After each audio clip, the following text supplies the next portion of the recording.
November 19, 2004. Palm Island, Queensland. A 36-year-old man was arrested for singing in the street. Within 57 minutes, he was dead on the floor of a police cell.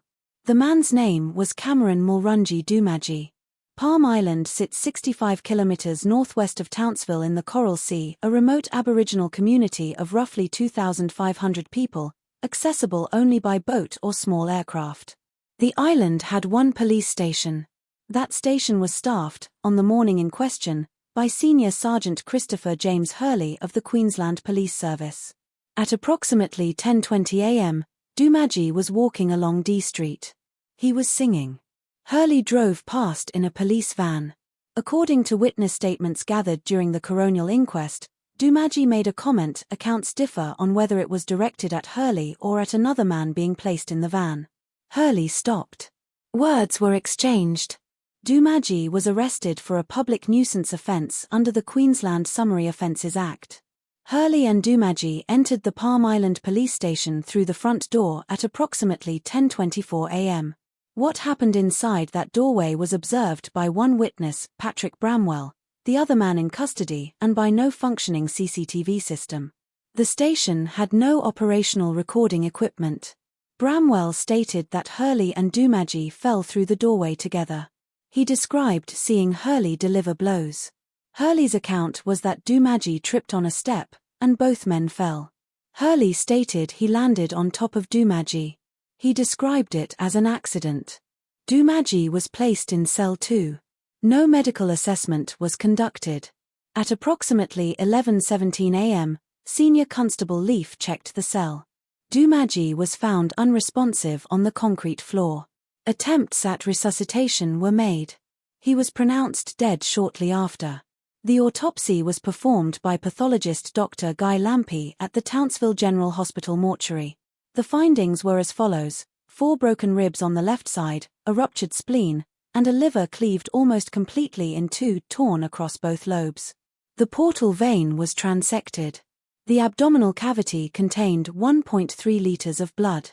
Dr. Lampy stated that these injuries were consistent with those sustained in a high-speed motor vehicle collision or a fall from a significant height.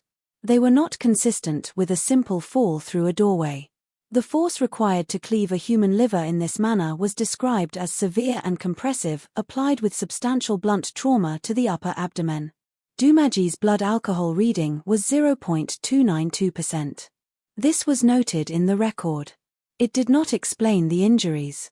The initial investigation was handled by the Queensland Police Service. Detectives from the Townsville Criminal Investigation Branch were assigned. Senior Sergeant Hurley was not stood down.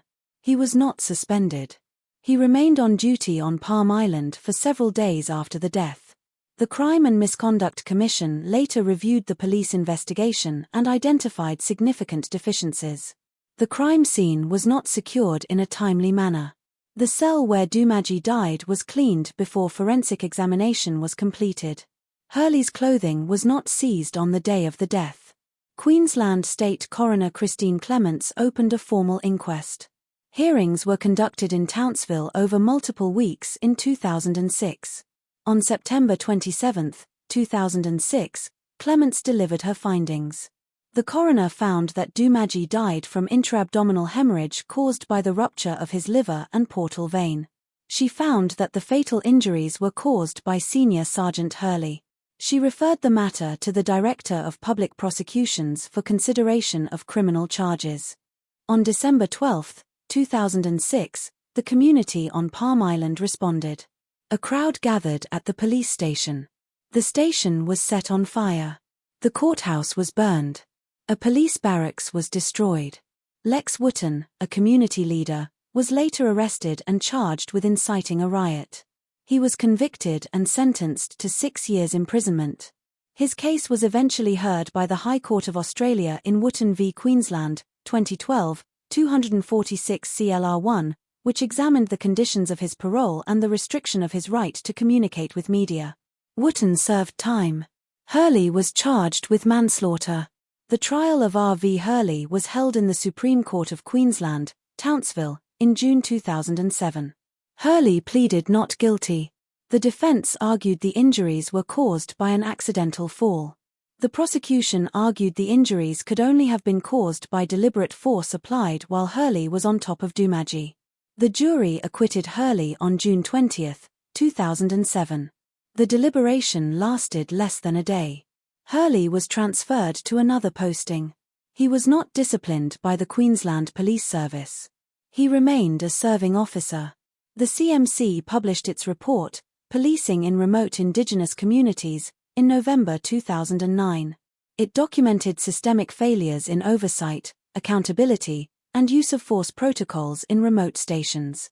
It noted that Palm Island's police station had no CCTV, no independent oversight mechanism, and no process for immediate external review of deaths in custody. Several facts remain unresolved.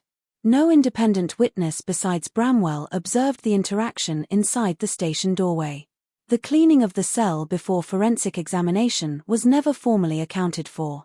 The mechanism by which a fall through a doorway could produce injuries equivalent to a high-speed vehicle collision was never demonstrated to a conclusive standard. The delay in seizing Hurley's uniform was never explained in the public record.